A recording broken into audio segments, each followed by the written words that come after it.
Hello friends, welcome to Preethi channel. இன்றைக்கி என்ன ரெசிபின்னு பார்த்தீங்கன்னா, ரொம்பவே அருமையான சுவையில் வெந்தய குழம்பு தாங்க செய்ய போகிறோம். இதுக்கு மசாலா வறுத்து அரைச்சி செய்ய போகிறோம்.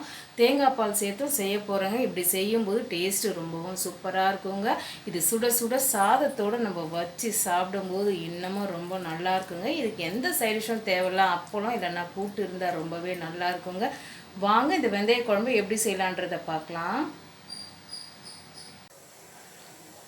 வெந்தயம் குழம்பு செய்ய ஸ்டவ் ஆன் பண்ணி ஒரு மண்கடாய் வச்சுருக்கேன். ஃபஸ்ட்டு பொருளெல்லாம் நம்ம வறுத்துடலாம். ஒரு ஸ்பூன் அளவுக்கு வெந்தயத்தை சேர்த்துக்கிறேன். ஒரு ஸ்பூன் அளவுக்கு மிளகு சேர்த்துக்கிறேன். ஒரு ஸ்பூன் அளவுக்கு ஜீரகத்தையும் சேர்த்துக்கலாம். சேர்த்துட்டு இது கூடவே கருவேப்பிலையும் கொஞ்சமாக சேர்த்துக்கிறேன். சேர்த்துட்டு இதை அப்படியே பொன்னிறமாக நம்ம வறுத்து எடுத்துக்கலாம். வெந்தய குழம்புக்கு மிளகு, சீரகம், கருவேப்பிலை வறுத்துட்டு அரைச்சி செய்யும்போது டேஸ்ட்டு ரொம்பவே சூப்பராக இருக்குங்க. வெந்தயம் குழம்புன்றதுனால வெந்தயம் அதிகமாக சேர்க்கக்கூடாது, கசப்பு தன்மை வந்துடும். மிதமான சூட்டில் மிளகு, சீரகம், வெந்தயத்தெல்லாம் நம்ம வறுத்து எடுத்துடலாம்.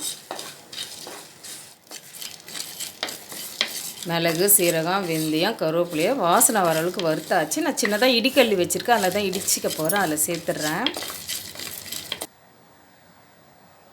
இடிக்கல்லி வச்சு நம்ம இதை நல்லா இடிச்சிடலாம்.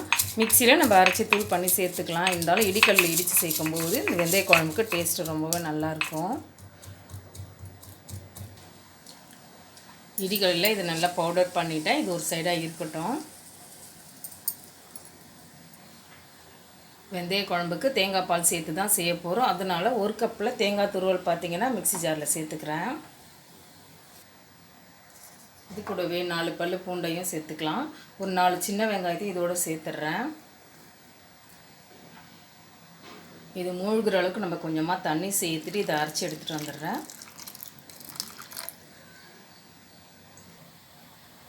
அரைச்சி எடுத்தாச்சு. இதை அப்படியே நம்ம குழம்புல சேர்க்க போகிறதில்ல. இதை வடிகட்டி தேங்காய் பால் மட்டும்தான் நம்ம சேர்க்க போகிறோம். அகலமான பாத்திரத்தை வச்சு நம்ம வடிகட்டிக்கலாம்.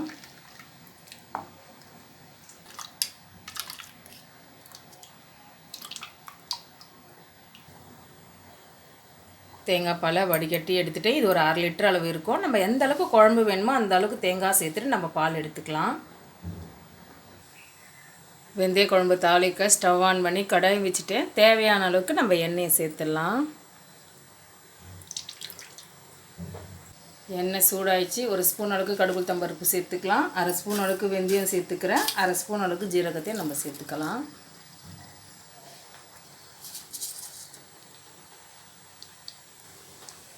எல்லாம் ஒன்று சேர்ந்து பொரிஞ்சு வரட்டும். எல்லாம் பொரிஞ்சு வந்த பிறகு ஒரு வரமிளகாவை கிள்ளி சேர்த்துக்கிறேன். ஒரு கைப்பிடி அளவுக்கு சின்ன வெங்காயத்தை இது கூட சேர்த்துக்கலாம். இது கூடவே ஒரு கைப்பிடி அளவுக்கு பூண்டையும் சேர்த்துட்டு கொஞ்சமாக கருவேப்பிலையும் சேர்த்துடுறேன். அப்படியே வதங்கி வரட்டும். பூண்டும் வெங்காயமும் இந்த அளவுக்கு வதங்கின பிறகு பெரிய தக்காளியாக பார்த்திங்கன்னா நான் 2 சேர்த்துருக்கேன். புளி தண்ணி கம்மியாக சேர்க்கறதுனால தக்காளி அதிகமாக சேர்த்தா குழம்பு நல்லாயிருக்கும். நம்ம தேங்காய் பால் சேர்க்கறதுனால புளி தண்ணி கம்மியாக சேர்க்குறேன்.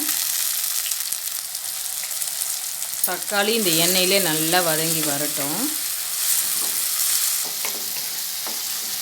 தக்காளி நல்லா குழைவாக மசிஞ்சு வந்துடுச்சு. இந்த டைமில் வீட்டில் அரைச்ச குழம்பு பொடி பார்த்திங்கன்னா 2 ஸ்பூன் அளவுக்கு நம்ம சேர்த்துக்கலாம். வீட்டில் அரைச்ச குழம்பு பொடி சேர்த்தாதாங்க வெந்தய குழம்பு ரொம்பவே டேஸ்ட்டாக இருக்கும். நான் மஞ்சள் பொடி சேர்க்கல. இந்த குழம்பு பொடியிலே மஞ்சள் சேர்த்து அரைச்சிருக்கிறதுனால நான் சேர்த்துக்கல. ஒரு ஸ்பூன் அளவுக்கு காஷ்மீரி சில்லி சேர்த்துக்கிறேன். இது அந்தளவுக்கு காரம் இருக்காது, கலருக்காக சேர்த்துக்கிறேன். இந்த எண்ணெயிலேயே அப்படியே இந்த மசாலாவை கலக்கி கொடுத்துடலாம்.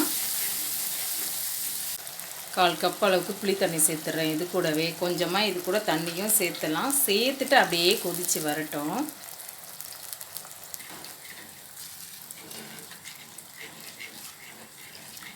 குழம்புக்கு தேவையான உப்பையும் சேர்த்துடலாம். புளியோட பச்சை மணலாம் போய் நல்லா கொதித்து எண்ணெய் பிரிஞ்சு வந்துடுச்சு. இப்போ தேங்காய் பாலை இதோடு சேர்த்துடலாம்.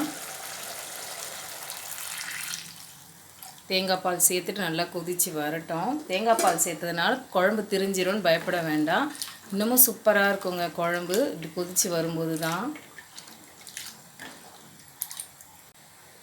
தட்டை போட்டு க்ளோஸ் பண்ணிக்கலாம். அப்படியே குழம்பு கொதித்து வரட்டும்.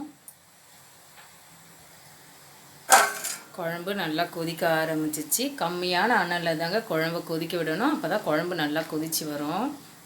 இடையில அடிக்கடிக்கு இந்த மாதிரி கலந்து கொடுத்துடணும்.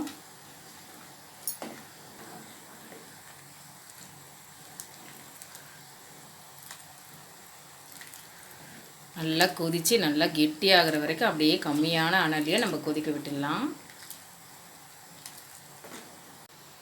குழம்பு நல்லா கம்மியான அனலில் கொதித்து வந்துருச்சு. இன்னமும் நல்லா கெட்டியானதாக குழம்பு ரொம்பவே நல்லா இருக்குங்க. இப்போ நம்ம வறுத்து இடித்து வச்சுருக்க அந்த பொடியை நம்ம சேர்த்துடலாம்.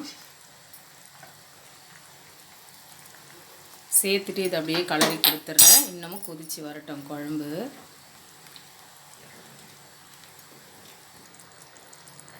குழம்பு கம்மியான அனலில் நல்லா கொதித்து எண்ணெய் பிரிஞ்சு மேலே வந்துடுச்சு. இந்த டைமில் கொஞ்சமாக கொத்தமல்லியை சேர்த்துடலாம்.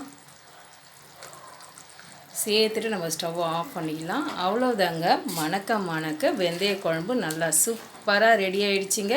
இது சுட சுட சாதத்தோடலாம் ஊற்றி சாப்பிட்டிங்கன்னா டேஸ்ட்டு ரொம்பவும் பிரமாதமாக இருக்குங்க. நீங்களும் இதே போல் வெந்தய குழம்பை ட்ரை பண்ணி பாருங்கள். இந்த வீடியோ உங்களுக்கு பிடிச்சா லைக் பண்ணுங்கள், ஷேர் பண்ணுங்கள், சப்ஸ்கிரைப் பண்ணிக்கோங்க. தேங்க்ஸ் ஃபார் வாட்சிங்.